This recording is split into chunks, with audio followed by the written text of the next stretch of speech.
Salut, c'est Greg, bienvenue dans cette nouvelle vidéo. Aujourd'hui on va parler des révisions de dernière minute. C'est quelque chose que je connais bien, c'est quelque chose que j'ai appris à connaître et c'est quelque chose qui ne devrait pas te faire trop peur. Je sais que c'est pas forcément agréable de réviser en dernière minute, je sais que c'est pas forcément agréable de réviser tout court, mais encore plus de le faire lorsqu'on a l'impression de s'y être mis trop tard et d'avoir eu l'opportunité de commencer avant mais de pas avoir réussi. Et du coup je vais t'expliquer dans cette vidéo selon moi les choses à faire, les choses à pas faire et quelques distinctions à faire qu'on verra en fin de vidéo pour que tu aies de quoi faire avec le temps qu'il te reste. En fait, tu vas voir que ça va être un des grands principes de cette vidéo, faire avec le temps qu'on a, et justement avec ce temps-là qu'il te reste, que ce soit une semaine, 3 jours, 2 jours, 1 jour, quelques heures, quelques minutes.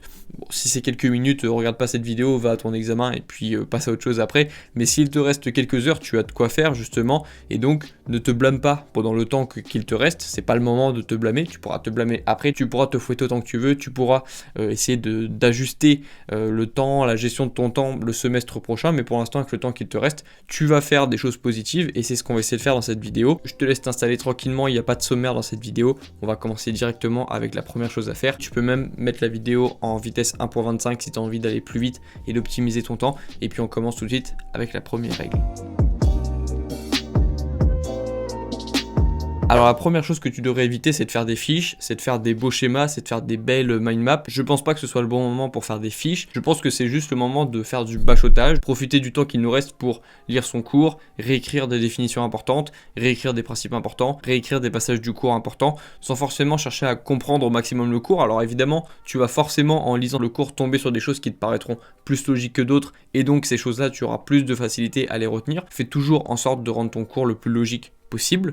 Et une fois que tu auras fait ça, une fois que tu auras fait tes premières lectures, tu pourras commencer à réécrire les choses que tu as du mal à comprendre cette fois-ci. Et parfois, tu te rendras compte que juste en réécrivant des choses, encore et encore et encore, le lendemain, tu seras capable de les restituer alors que tu ne les as pas forcément compris. C'est ça aussi le problème du bachotage, hein. C'est ça qu'on reproche au bachotage et c'est ça que les professeurs reprochent au bachotage. Mais c'est quand même quelque chose qui marche s'il nous reste plus que quelques heures pour le faire. Et donc, comme je te l'ai déjà expliqué sur ma vidéo sur comment apprendre ses cours 2 fois plus vite, c'est pas des informations que tu vas retenir sur le long terme, mais c'est des choses que tu pourras retenir sur 1 jour ou 2 jours et donc ça pourra te servir pour l'examen, encore plus si c'est un examen en présentiel et que du coup tu n'as pas de documents autour de toi pour t'aider. Donc ça c'est la première chose. Avec le temps qu'il nous reste, on ne se blâme pas, on ne culpabilise pas.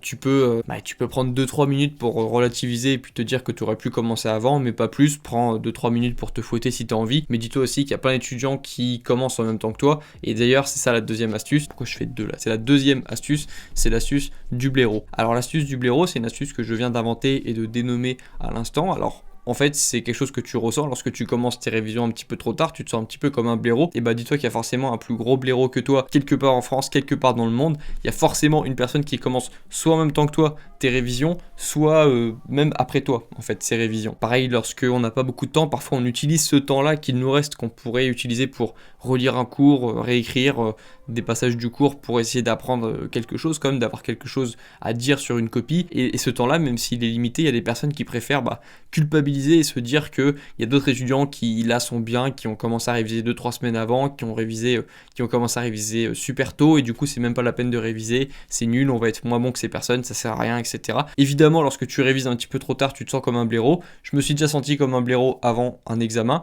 et je me suis toujours dit qu'il y avait forcément quelque part dans le monde un plus gros blaireau que moi. Et mine de rien, cette astuce, ça m'a aidé parce que quand tu te sens en retard, c'est super pénible de faire les choses. Quand tu as l'impression de faire les choses en retard, ça rend tout plus pénible, tout plus difficile et tout plus culpabilisant. Et du coup, le fait de te dire qu'il y a forcément un autre blaireau que toi, qu'il y a forcément quelqu'un qui est dans la même situation que toi, c'est quelque chose qui m'a aidé, moi, à réviser parce que j'étais plus en train de me comparer aux étudiants qui, dans ma tête, avaient révisé 2-3 mois avant, 2-3 semaines avant, qui avaient tout par cœur dans leur tête. Et je me suis plutôt comparé aux personnes qui étaient dans la même situation que moi. Et ça va t'aider à commencer maintenant et à ne pas te sentir en train de faire tout le temps toutes les choses que tu fais en retard. Ça, c'était 2 petits rappels importants en début de vidéo. Pas de temps à perdre, on fait pas de fiches, on fait pas de schéma. Tu peux éventuellement recopier un schéma du cours s'il est important et que c'est un professeur qui te l'a donné, mais ne commence pas à essayer de faire de belles fiches de révision, ne commence pas à essayer de faire de belles choses, essaye juste de faire des choses. Et la deuxième chose, c'est ne te compare pas aux autres étudiants, ou alors si tu te compares aux autres étudiants, compare-toi à ceux qui sont dans la même situation que toi.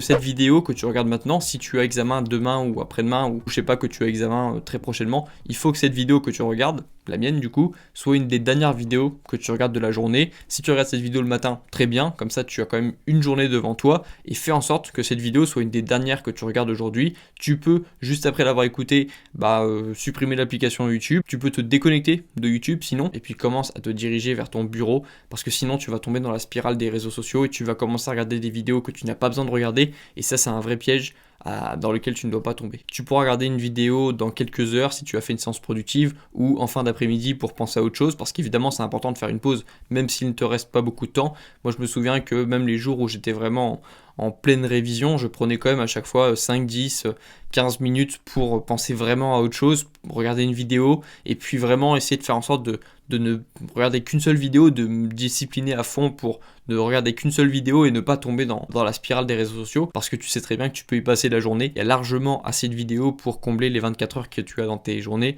avec toutes les vidéos YouTube, donc fais attention, déconnecte-toi, c'est la manière la plus simple pour moi de ne pas retourner sur les réseaux sociaux, parce que c'est saoulant de se reconnecter à chaque fois, et donc moi c'est quelque chose qui marche à chaque fois très bien. Je me déconnecte d'un réseau à chaque fois que j'ai envie de limiter mon utilisation et le temps que je passe sur un réseau. La deuxième règle que tu vas appliquer, c'est que tu vas mettre toutes tes notifications sur off, ou tu vas te mettre en mode avion pour une journée quasiment complète.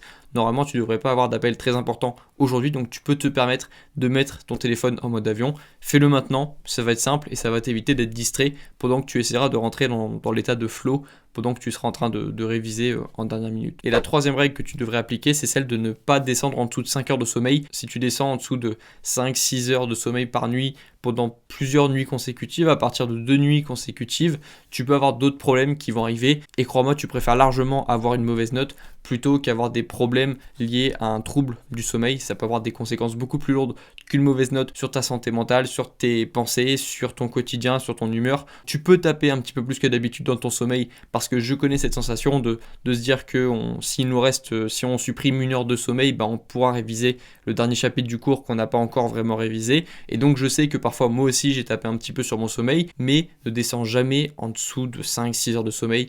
Selon moi, c'est important de respecter cette règle et cette limite, parce que encore une fois, il y a des choses plus importantes que les notes à un examen pour un étudiant. Ok, donc ça c'était les rappels et les règles importantes dont il fallait que je te parle dans cette vidéo. Je te mets un récap juste ici de tout ce qu'on a vu dans la vidéo, comme ça tu n'as pas besoin d'y retourner et de retrouver des passages que tu aurais pu oublier. Et la dernière chose qu'on va faire dans cette vidéo, c'est la distinction entre les examens en présentiel et en distanciel. Alors la grande différence entre ces examens, c'est que les examens en distanciel sont généralement faits pour être fait à livre ouvert, c'est-à-dire avec le cours à disposition, parce que les professeurs savent qu'à partir du moment où on interroge les élèves depuis chez eux et qu'il n'y a pas de webcam, ils peuvent utiliser leur cours. Donc en général, les longues épreuves faites à distance sont des épreuves où le professeur va te donner un sujet plutôt de réflexion, où tu vas pas être noté sur des définitions, sur des principes, sur des jurisprudences dont il faut se rappeler, qui pourraient te donner des points du coup sur un sujet en présentiel, où on joue plutôt sur la mémoire de l'étudiant, sur ce dont il se souvient de son cours. Là sur les examens en distanciel, on va plutôt attendre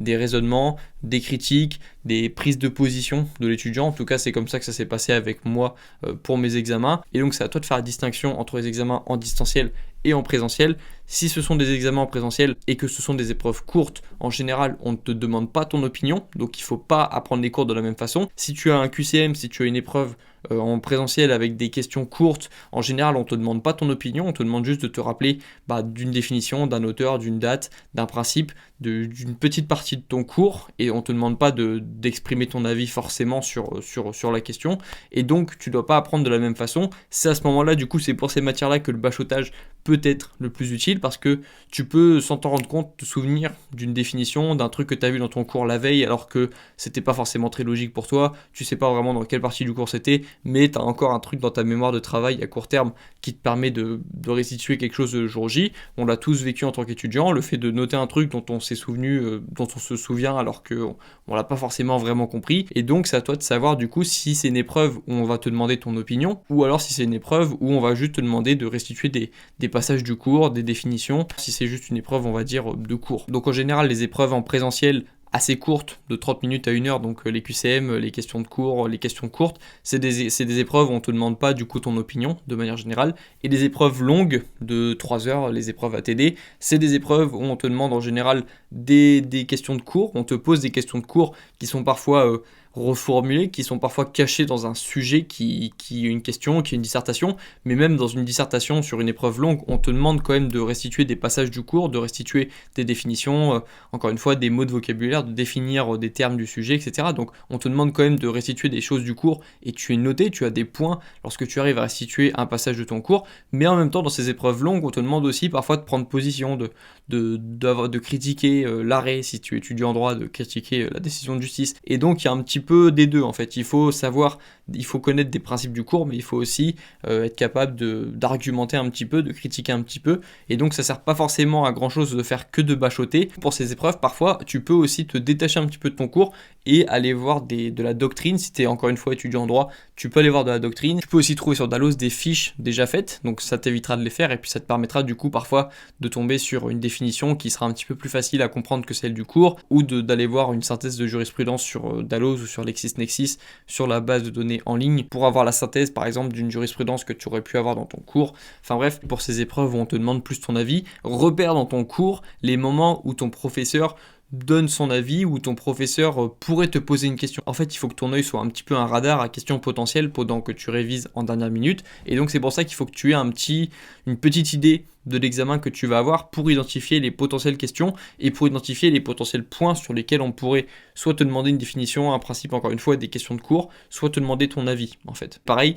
se faire un avis sur son cours, se faire un avis sur un chapitre, sur une notion, sur un passage de son cours, c'est une excellente manière de le retenir parce que tu seras beaucoup plus impliqué émotionnellement dans ce que tu auras appris, et c'est beaucoup plus simple de retenir quelque chose qui t'a marqué, de retenir quelque chose sur lequel tu avais un avis en fait. Donc ça c'est aussi une petite astuce de révision de dernière minute. Voilà, c'est à peu près tout ce que je pouvais dire dans cette vidéo, toutes mes petites astuces de révision de dernière minute. C'est pas la fin du monde, encore une fois, je tiens à te le rappeler. Il y a plein d'étudiants chaque année qui révisent en dernière minute. Il y a aussi plein d'étudiants qui un jour ont une mauvaise note et réussissent très bien leur vie après. Faut vraiment dissocier la note de l'étudiant. Et pareil, c'est pas parce que tu as procrastiné ou si tu as tendance régulièrement à procrastiner pour tes cours que tu es un procrastinateur et que tu ne feras rien de ta vie plus tard. C'est quelque chose sur lequel on peut s'améliorer, mais c'est pas quelque chose qui devrait te faire culpabiliser ou détériorer l'image que tu as de toi-même. Voilà, je vais m'arrêter là pour cette vidéo. Je te souhaite bon courage pour tes révisions.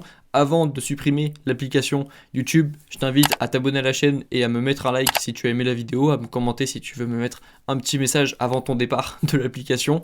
Et puis je te retrouve très bientôt dans la prochaine vidéo. Bon courage dans tes projets, bon courage dans tes révisions surtout, et puis à très bientôt.